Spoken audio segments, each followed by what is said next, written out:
Magandang gabi po sa ating lahat. Ang aking babasahin ngayon ay makikita sa Salmo Kapitulo 43, versikulo 1 hanggang 2. Ito ang nakasulat.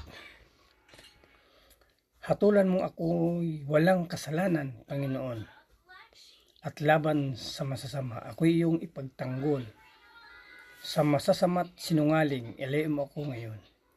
Diyos na aking sanggalang, bakit mo ako iniwan? Bakit ako nagdurusa sa pahirap ng kaaway? Ilan po, maraming salamat. Purihin ng Panginoon. God bless. Isang mapayapang gabi po sa ating lahat. Ngayong gabi po, ang aking babahagi ay mula po sa Aklat ng Mga Awit, Kabanata 43. Sa talata 3, ito po ang nakasaad.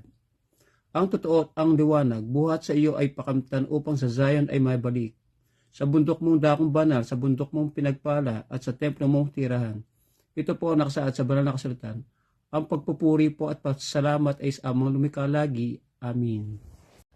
Isang mapagpalang gabi po sa ating lahat. Ang aking pong babasahin ngayon mula sa libro ng Salmo chapter 43 verses 4 and 5. Nang sa gayoy, makalapit ako sa inyong altar, O Diyos, na nagbibigay galak sa akin, at sa pamamagitan ng pagtugtog ng alpa ay pupurihin ko kayo, O aking Diyos. Bakit nga ba ako nalulungkot at nababagabag? Dapat magtiwala ako sa inyo, pupurihin ko kayong muli, aking Diyos at tagapagligtas. Amen. God bless po. Isa po mapagpalang araw po muli sa ating lahat. Tayo po muli ay magpatuloy sa ginagawa nating devotion, no? Ang pagbabasa natin ng Biblia, at the same time ay ginagawa rin natin itong devotion. At tayo nga po ay nasa Psalms chapter 43 na, no? Sabi po dito, hatulan mo ako, O Diyos, at ipagtanggol mo ang aking kaso. Laban sa bansang walang kabanalan, iligtas mo ako sa taong mapanlinlang at masama. Sapagkat ikaw ang Diyos na aking kanlungan, bakit mo ako tinaboy? Bakit ka nagluluksa dahil sa pang-api ng kaaway? Isugo mo ang iyong liwanag at ang iyong katotohanan. Ang mga ito ang manguna sa akin. Magdala sa akin sa iyong banal na bundok at sa iyong tahanan. At ako'y lalapit sa dambana ng Diyos, sa Diyos na aking kagalakan at kasiyahan, at pupurihin kita sa alpa, O Diyos, aking Diyos. Bakit ka nanlulumo, o aking kaluluwa? Bakit ka nabagabag sa loob ko?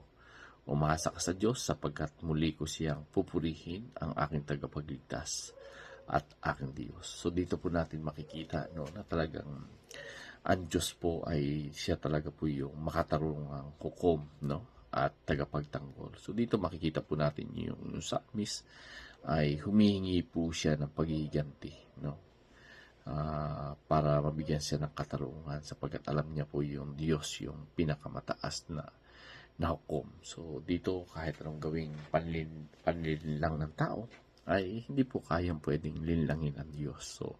So ibig sabihin, kung tayo ay inaapi, pinaratangan ng mga mali, ang tangi lang po nating takbuhan ay ang Diyos, no? Hindi po paghihiganti. Lagi po nating tatandaan, no?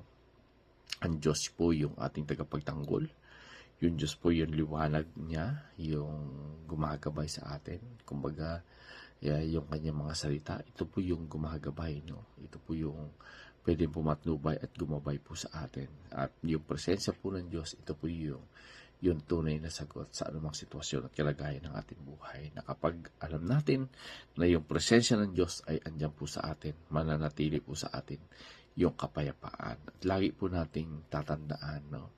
Mas piliin po natin ang magpuri, magpasalamat sa anumang sitwasyon, sapagkat alam po ng Diyos yung kanyang ginagawa at alam po ng Diyos kung ano yung makakabuti sa atin. So muli po, purihin muli ang Panginoon, and God bless to everyone.